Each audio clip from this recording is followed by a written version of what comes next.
Bonjour à toutes et à tous et bienvenue dans cette nouvelle vidéo des règles de base. Alors maintenant qu'on a vu les pions, on va parler des fous. Les fous, on en a deux de chaque couleur, deux fous blancs et deux fous noirs, qu'on viendra placer comme ici en C1 et en F1 pour les blancs, et en C8 et en F8 pour les noirs. Alors vous ne le voyez pas encore, mais sachez que par la suite, on viendra placer le roi et la dame dans l'espace entre les deux fous, donc en D1 et en E1 pour les pièces blanches, et en D8 et E8 pour les pièces noires.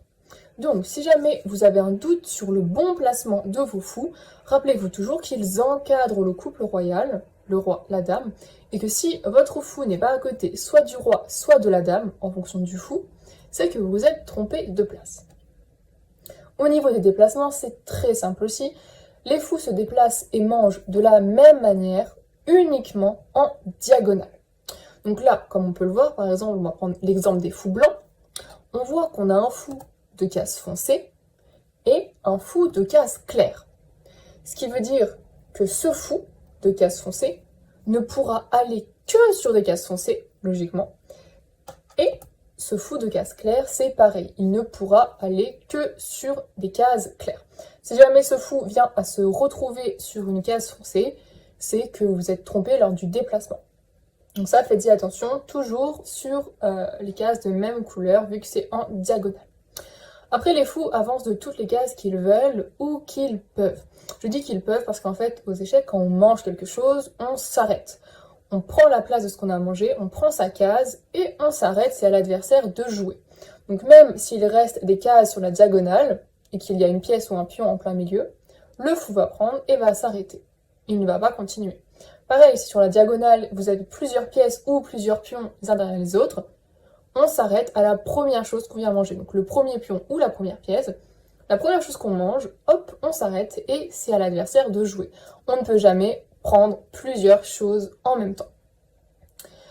Les fous ont également le droit de reculer, toujours en diagonale et toujours du nombre de cases qu'ils veulent ou qu'ils peuvent. En fait, aux échecs, toutes les pièces ont le droit de reculer.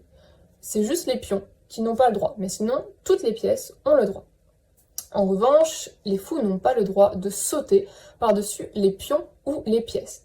Ce qui veut dire que là, donc en position de départ des fous et des pions, les fous là sont bloqués, ils ne peuvent pas sortir. Ce qui veut dire qu'on va devoir avancer un ou des pions qui sont en diagonale de nos fous pour pouvoir créer une ouverture de diagonale pour nos fous. Donc là, imaginons que j'ai envie de bouger mon fou qui est en F1. Donc, les pions qui sont en diagonale, c'est soit le pion E2, soit le pion G2. Donc si je veux bouger mon fou en F1, je dois avancer un de ces pions. Donc on va dire que je vais avancer le pion qui est en G2, je vais l'avancer de 2 cases. Et là, on voit que j'ai créé en fait une sortie pour mon fou. Donc là, mon fou pourra venir soit en G2, donc prendre la place du pion, soit en H3. Donc là, c'est au nord de jouer. Ils vont faire pareil, ils vont créer une case de sortie pour leur fou.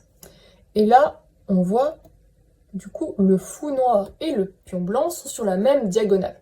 Donc là, le fou va pouvoir manger le pion au prochain coup. Donc là, c'est au blanc de jouer. Alors, on peut décider de protéger notre pion avec le fou si on a envie. Donc, on peut très bien sortir notre fou ici. Ou alors le sortir donc en G2. Donc, on va protéger notre pion donc pour le mettre en diagonale de ce pion. Et là, les noirs vont quand même manger le pion. Et le fou blanc va pouvoir remanger le fou noir. Et donc, comme je l'ai dit, les fous peuvent reculer. Donc voilà, je vais montrer un exemple. Par exemple, je vais jouer un coup de pion. Et là, hop, mon fou peut reculer. Donc, soit ici en H3, soit ici en F3. Donc, hop, par exemple, je vais mettre mon fou ici en H3. Alors voilà, la vidéo sur les fous est terminée. J'espère qu'elle vous a plu. Merci de l'avoir regardée. Et n'hésitez pas à aller voir les autres vidéos.